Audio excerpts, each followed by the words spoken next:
Assalamualaikum everyone, this is me Alimir and you are watching Consult Decide and Buy Properties YouTube channel. उम्मीद है कि आप सब खैरियत से होंगे। CDB प्रॉपर्टीज़ के हेड ऑफिस से वंस अगेन हम आपको खुशामदीद कहते हैं मीर एंड कवी गॉसिप सेशन में।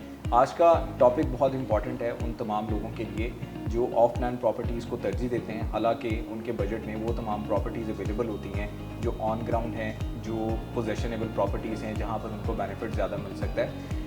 इन तमाम बातों को एलेबोरेट करेंगे, खोल के आपको बताएंगे कि आया आपको किन किन चीज़ों का सामना करना पड़ता है, और अगर आप अपने डिसीजन को राइट टाइम पे राइट डायरेक्शन में ले लेते हैं तो फिर आप किन चीज़ों से बच सकते हैं। तो अलीमीर, ऑफ लैंड प्रॉपर्टीज़ का आपने भी जिक्र किया है जी जी, और इसी चीज़ को लेते हुए आगे बढ़ते हैं। बिल्कुल। मैं पहले सोच रहा था कि मैं दरमियान में ना बोलूं, लेकिन फिर मैंने ज़रूरत महसूस की क्योंकि मैं अपने क्लाइंट्स के लिए बड़ी फ़ाइट करता हूं, बल्कि मैं से मुराद हम लोग बड़ी फ़ाइट कर रहे होते हैं। और हमारा जो इदारा है उसकी कोशिश यही होती है कि अपने क्लाइंट्स को जो उनका रिस्क लेवल है ना उसको मिनिमाइज़ किया जाए। बिल्कुल ऐसे ही। परफेक्ट ज़ात तो अल्लाह की है, बट हम एक्सीलेंस की तरफ जा सकते हैं। जी जी। So of land properties discuss करेंगे, इस तरह डिस्कस करेंगे कि आसानी से जो है वो हमारे व्यूअर्स को समझ में आ जाए। कुछ चीज़ें ऐसी होती हैं जिस पे हमारी रिसर्च होती है और हम मार्केट एनालिसिस करते हुए फिर उन चीज़ों को डिस्कस करते हैं, और आपकी रिसर्च बड़ी होती है इन चीज़ों पे। तो थोड़ा सा बताएं ज़रा इसके बारे में ज़रा। बिल्कुल रिजवान भाई, देखें ऑफ लैंड प्रॉपर्टीज़ जो हैं वो एग्जैक्टली वो प्रॉपर्टीज़ हैं जो आप इंस्टॉलमेंट प्लान पे किसी न किसी हाउसिंग सोसाइटी के अंदर बाय करते हैं। और लाहौर सिटी की अगर बात की जाए तो बहुत से लोगों का अब इंटरेस्ट लाहौर सिटी की तरफ डेवलप होता जा रहा है। और आपको पता है कि पिछले साल में लाहौर का जो मास्टर प्लान आया था उसको अब कैंसिल कर दिया गया, लेकिन लाहौर की अब एक्सपेंशन होती चली जा रही है। और एक टाइम आएगा कि जब ये एक्सपेंशन ख़त्म हो जाएगी, बल्कि उस मास्टर प्लान को भी रोक दिया गया था क्योंकि ग्रीन एरिया को ब्राउन एरिया में कन्वर्ट करने के लिए अप्रूवल्स मिल चुके थे। बाद में हाई कोर्ट ने उसको ख़त्म कर दिया। उसके बाद अब लाहौर सिटी के अंदर ये भी देखा जा रहा है कि वर्टिकल का बहुत अच्छा जो है ना वो दौर आ गया और बड़ी ज़बरदस्त इन्वेस्टमेंट अपॉर्चुनिटीज़ आ गई जो कि ट्रेंड में भी हैं। और उसकी बहुत सी वजूहत हैं, वो हम किसी दूसरे व्लॉग में कवर करेंगे इंशाल्लाह। ऑफ लैंड प्रॉपर्टीज़ का ये होता है कि अगर आप इंस्टॉलमेंट प्लान पे किसी हाउसिंग सोसाइटी के अंदर बाइंग कर रहे हैं तो उसमें कुछ अच्छे हाउसिंग प्लान भी हैं जिन्होंने कुछ ना कुछ पहले डिलीवर किया हुआ है। मतलब मैं डेवलपर्स की बात कर रहा हूँ जिन्होंने स्क्रैच से स्टार्ट किया, उन्होंने कुछ फेस या कुछ सेक्टर्स या कुछ ब्लॉक्स को पहले डिलीवर किया। एक सोसाइटी डिलीवर करने के बाद उस सोसाइटी का दूसरा फेज़ लेकर आए और वहाँ पर उन्होंने लोगों को एमेनिटीज़ भी दी, सहूलियात भी दी, एक प्रॉपर एटमॉस्फेयर जो एक लिविंग स्टैंडर्ड जो होता है वो उन्होंने प्रोवाइड किया। तो वहाँ पे तो लोगों की ये वाली ऑफ लैंड प्रॉपर्टीज़ जो है ना ये सक्सेसफुल हो जाती हैं। देखें, जितना गुड़ डालेंगे ना उतना ही मीठा होता है। कभी भी ऐसा नहीं हुआ कि आपने बगैर चीनी के चाय बनाई हो तो आपको मीठा टेस्ट आए। तो उसके लिए आपने अपना बजट और अपनी जो लोकेशन होती है उसका इंतखाब खुद करना होता है। बिल्कुल। तो ऑफ लैंड प्रॉपर्टीज़ के हवाले से मैं आपको बताना चाहूँगा कि कभी भी आपने इन्वेस्टमेंट करनी है तो सबसे पहले ये देखें कि डेवलपर्स की पास्ट हिस्ट्री क्या है। तो डेवलपर्स की चूँकि पास्ट हिस्ट्री अच्छी होगी, उन्होंने पीछे कुछ ना कुछ डिलीवर किया होगा, तो फिर डेफिनेटली आपने 3 मरला 5 मरला अपनी कैपेसिटी के मुताबिक, अपने वॉलेट साइज़ के मुताबिक जो भी प्रॉपर्टी बाय की है वो आपको डिलीवर होगी। लेकिन उसके लिए शर्त ये है कि अगर आपने 3 साल या 4 साल का पेमेंट प्लान बाय किया है तो आपको उतना वेट करना पड़ेगा।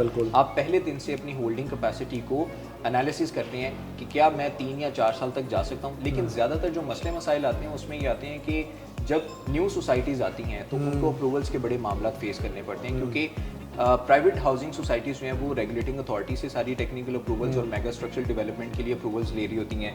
दूसरा जो इशू उनको फेस करना पड़ता है कि जब अप्रूवल्स में डिले आता है तो डेवलपमेंट भी नहीं होती, और डेवलपमेंट नहीं होती है तो फिर आपके प्लॉट्स की एलोकेशन भी टाइम पर आपको नहीं मिलती है। फिर उसके बाद जो मामला आपको आते हैं वही होल्डिंग कैपेसिटी के आ जाते हैं कि आप दिल छोड़ जाते हैं कि मैंने 3 साल का पेमेंट प्लान बाय किया था या 4 साल का बाय किया था, बट आप कहते हैं कि नहीं 2 साल में रिजल्ट नहीं मिला तो छोड़ दिया जाए। बट आप उसका बैकग्राउंड नहीं देखते, आप रिसर्च नहीं करते, आप किसी एक्सपर्ट से रब्ता नहीं करते। उसके बाद जो मसले मसाइल आते हैं कि सोसाइटी अगर डिलीवर हो भी गई है या फिर वो फेज डिलीवर हो गया है तो जो आपको एमेनिटीज़ या सहूलियात बताई जाती हैं, मिसाल के तौर पे अंडरग्राउंड इलेक्ट्रिसिटी है, पानी की सप्लाई है, या फिर वहाँ पे जो है वो पावर प्लांट लगेगा, आपको पावर बैकअप सिस्टम दिया जाएगा, इस तरह की एमेनिटीज़ ना मिलने के खदशात भी आपको फेस करना पड़ते हैं। फिर इंफ्रास्ट्रक्चर के बड़े मसले मसाइल होते हैं। सोसाइटीज़ का जो मास्टर प्लान है वो किसी भी वक्त चेंज हो जाता है और उसके पीछे वही अगेन बात है कि आपको रेगुलेटिंग अथॉरिटी से उस टेक्निकल अप्रूवल के ऊपर जो है वो मसले मसाइल पेश आ रहे होते हैं। फिर आपकी मेगा डेवलपमेंट नहीं हो रही होती है, देखें, जहाँ पर आपको हाउसिंग सोसाइटी के अंदर रेजिडेंशियल प्रॉपर्टी मिल रही है, वहीं पर प्लान होता है कि आपने कमर्शियल को भी बेहतर तरीके से आबाद करना है। बट जब आपका कमर्शियल आबाद नहीं है, तो हमने लाहौर के अंदर बड़ी ऐसी सोसाइटीज़ देखी हैं जहाँ पर आपके पास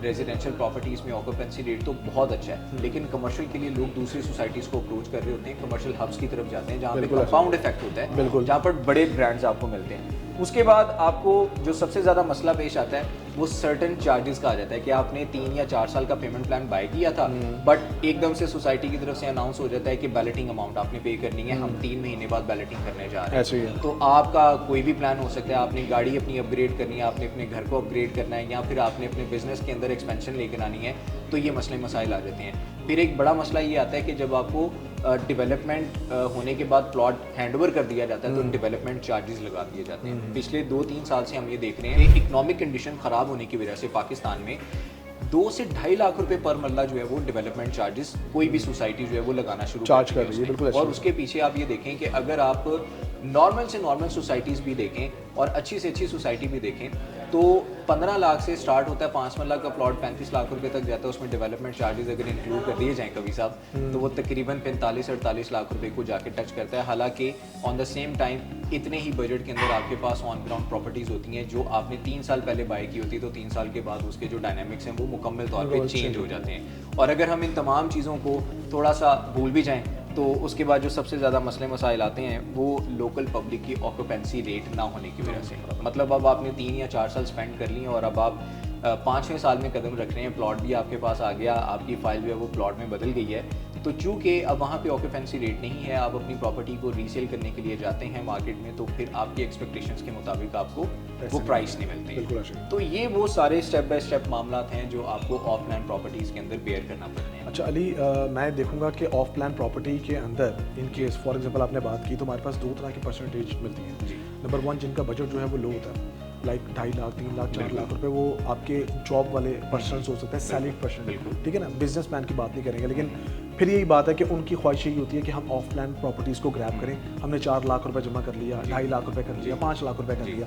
तो आपको नहीं लगता कि मैं ये समझ रहा हूँ कि जिनके पास एक अच्छी हैंडसम अमाउंट मौजूद है वो क्यों ऑफ प्लान प्रॉपर्टीज़ की तरफ जाते हैं? इस पे क्या कहना चाहोगे? देखें, 2 बातें आपने की हैं। एक तो वो लोग हैं जिनका वॉलेट साइज कम है, बिल्कुल। उनके लिए ये बड़ी अच्छी बात है कि वो मार्केट के अंदर रिसर्च करें, थोड़ा सा टाइम दें। अगर उन्होंने 3-4 लाख रुपए भी लगाना है तो ये एक अमाउंट होती है, आप अपनी सेविंग लगा रहे हैं, और वो मेरे ख्याल में उनकी पहली प्रॉपर्टी होती है अपना घर बनाने के लिए या फिर अपने कमर्शियल की ख्वाहिश को पूरा करने के लिए। तो उनके लिए ये है पैगाम कि वो एक्सपर्ट्स को रब्ता करें। मार्केट के अंदर बहुत अच्छे लोग जो है वो काम कर रहे हैं जो कि मिस कमिटमेंट या ओवर कमिटमेंट में नहीं जाते हैं। स्क्रीन पे आपको नंबर भी अपीयर हो रहा है कभी साहब का, मेरा, आप इन नंबर्स पे रब्ता कर सकते हैं। इंशाल्लाह आपको बेस्ट सर्विसेज भी दी जाएंगी और आपको बताया जाएगा कि आप अपने बजट के मुताबिक, अपने वॉलेट साइज के मुताबिक कहाँ पे अपने पैसे लगाएं। तो अब बात आ जाती है कि वो लोग जिनके पास उस वक्त बजट मौजूद है लेकिन फिर भी वो ऑफ प्लान प्रॉपर्टीज़ में जाते हैं, तो देखें अब यहाँ पर उनकी अपनी चॉइस आ जाती है कि आया वो इंस्टॉलमेंट पे जाना चाह रहे हैं, तो फिर इंस्टॉलमेंट प्लान के ऊपर बहुत सी चीज़ें इसके अलावा भी मार्केट के अंदर मौजूद हैं। और एक चीज़ जो चॉइस के साथ है वो ये है कि आप किसी अच्छे डेवलपर का इंतखाब करें। बैरियर टाउन के अंदर अगर देखा जाए, चूँकि हम बैरियर टाउन के अंदर बैठे हुए हैं, तो 3 से 6 माह के प्लान के ऊपर हमने पिछले 1 साल में देखा कि बहुत सी प्रॉपर्टीज़ आई हैं, बिल्कुल आई हैं, और लोगों ने उनको ऑक्यूपाई भी किया है, यहाँ तक कि ओपन फॉर्म पे लिया, और ओपन फॉर्म पे किसी भी तरह के टैक्सेस या ट्रांसफर चार्जेस भी उनको हिट नहीं हुए, कोई हिडन चार्जेस नहीं है। आज उनकी प्रॉपर्टीज़ में वो अप्रिशिएट भी हैं, डेवलप भी हैं, उनको वो तमाम सहूलियात मिल रही हैं जो बैरिया की मैनेजमेंट आज से पहले भी देती आ रही है और आइंदा भी वो प्रोवाइड करती रहेगी। तो ये सिर्फ चॉइस के ऊपर डिपेंड करता है। और इसी के साथ साथ मैं यहाँ पर आपको एक चीज़ बताता चलूँगा कि जितना गुड़ डालेंगे उतना मीठा होगा। जैसे मैंने पहले एग्जाम्पल दी थी कि आपका अगर बजट 20 या 25 लाख रुपए का है तो फिर आपने लोकेशन भी वही वाली लेनी है। हाँ, अगर आपका बजट अच्छा है और आप कहते हैं कि मैं बुलेवार्ड्स के करीब, फेसिंग पार्क, कॉर्नर या डुअल कैटेगरी 3 कैटेगरी के अंदर जाऊं, तो फिर आपको बजट भी उतना ही अपना एक्सपेंड करना पड़ेगा। तो मशवरे के लिए आपको स्क्रीन पे नंबर हमारे अपीयर हो रहे हैं। इसके अलावा मैं चाहूँगा कि ऑन ग्राउंड प्रॉपर्टीज़ के अंदर जो बेनिफिट्स मिलते हैं वो आप बताएं, क्योंकि ये लोगों के लिए जानना बहुत ज़रूरी है। अली बिल्कुल, मैं आपको ना ऑन ग्राउंड के हवाले से बताऊंगा कि ऑन ग्राउंड क्या चीज़ें हैं, और ख़ासतौर पे व्यूअर्स के हवाले से, क्योंकि आपने ऑफ प्लान बहुत ज़बरदस्त जो है वो एक्सप्लेन कर दिया। शुक्रिया। तो ऑन ग्राउंड को देखते हुए बताऊँगा जो क्लाइंट्स के लिए हेल्पफुल होगा कि इनकेस अगर हमारे पास बजट मौजूद है तो हमें किस प्रॉपर्टी का इंतखाब करना चाहिए इनिशियल लेवल पे ही, जो आने वाले वक्त में हमारी प्राइस को भी अप्रिशिएट, मतलब हमें अप्रिसिएशन मिल जाए। और हमारा मकसद ये होता है कि कल हम जल्दी कंस्ट्रक्शन करके उससे एक अच्छी रिटर्न ऑन इन्वेस्टमेंट के साथ साथ रेंटल इनकम जनरेट कर रहे हैं। यहाँ पर हमारे पास सबसे बेहतरीन एग्जाम्पल जो है वो ऑन ग्राउंड की है। ऑन ग्राउंड के हवाले से अब बैरियर ने जैसे ट्रेंड चेंज किया है कि आपने अभी एग्जाम्पल दी कि 3 से 6 महीने में ही plots with map, with number, with location देना, और साथ ही आपको 6 महीने के बाद, साल के बाद पोजीशन अनाउंस कर देना कि आप अपना घर बना लें। तो हमारी फेवर में क्या चीज़ जा रही होती है, जिसमें ऑन ग्राउंड प्लॉट्स का होना, ठीक है, फिजिकल एग्जिस्टेंस मिल जाती है, with map, with number, with location हमें प्लॉट्स मिल रही होते हैं। इसमें हमें इंक्लूडिंग डेवलपमेंट चार्जेस या प्रॉपर्टीज़ मिल रही होती हैं कि आने वाले वक्त में हमें ये नहीं होता कि एट द स्पॉट हमें क्या चार्जेस हिट करेंगे। ट्रांसफ़र सेम डे में हो जाती है। लाइक अगर आप ये बात करो कि ओपन फॉर्म की सूरत में ये चीज़ें आ रही हैं, आपके नाम पे चीज़ जमा होती है तो आपके ट्रांसफर के चार्जेस बच गए, टैक्सेस बच गए। इट डजंट मैटर आप फाइलर हैं, नॉन फाइलर हैं, लेट फाइलर हैं, जो अब चल रहा है। इसमें एक और चीज़ बताइएगा कवि साहब, जो ओपन फॉर्म प्रॉपर्टी है इसमें अगर कोई ओवरसीज है उनका यहाँ पर आना ज़रूरी है? बिल्कुल भी ज़रूरत नहीं है भाई। देखो, आप ओपन फॉर्म का जब हम जिक्र करते हैं ना, तो हम क्यों क्लाइंट्स को कह रहे होते हैं कि वेरी फर्स्ट जो प्रॉपर्टी आपके नाम पे हो रही होती है, चाहे वो हॉरिजॉन्टल में हो या वर्टिकल में हो, आपकी यहाँ पर आने की ज़रूरत नहीं है। हम उनके बिहाफ पे तमाम चीज़ों को सबमिट करवा के पूरी जिम्मेदारी के साथ डॉक्यूमेंट्स कंप्लीट करके उनके गिवन एड्रेस पे डिस्पैच करेंगे। बिल्कुल, और जो डॉक्यूमेंट रिक्वायर्ड होते हैं उसके लिए आप हमें व्हाट्सएप पे रब्ता कर सकते हैं। अच्छा, उसमें फिर ग्रोथ के चांसेस आपके बढ़ जाते हैं क्योंकि तमाम चीज़ें आपकी फेवर में जा रही हैं। तो ग्रोथ क्या है, आपको इनिशियली यही चाहिए होता है कि जो हम फंड्स लगा रहे हैं उस पर आने वाले वक्त हमें कैपिटल ग्रोथ मिले, ठीक है। ऑक्यूपेंसी रेशो, आपको नियर बाय जो भी पॉकेट्स दी जा रही होती हैं उसकी सराउंडिंग में आपको एक अच्छी रेजिडेंस मिल रही होती है, क्योंकि जहाँ पर भी ये चीज़ आती है वहाँ कंस्ट्रक्शन एकदम से स्टार्ट हो जाती है और फिर लोगों का रिहाइश रखना आसान हो जाता है। फिर उसी को देखते हुए वहाँ पर कमर्शियल एक्टिविटीज़ बढ़ जाती हैं, कमर्शियल वहाँ पर बनना शुरू होते हैं, चाहे वो किसी भी कटिंग की हो, क्योंकि उनकी ज़रूरियात ज़िंदगी को पूरा करने के लिए कमर्शियल नहायत ही अहम रोल अदा करते हैं। सो ये एक बड़ी अच्छी चीज़ है।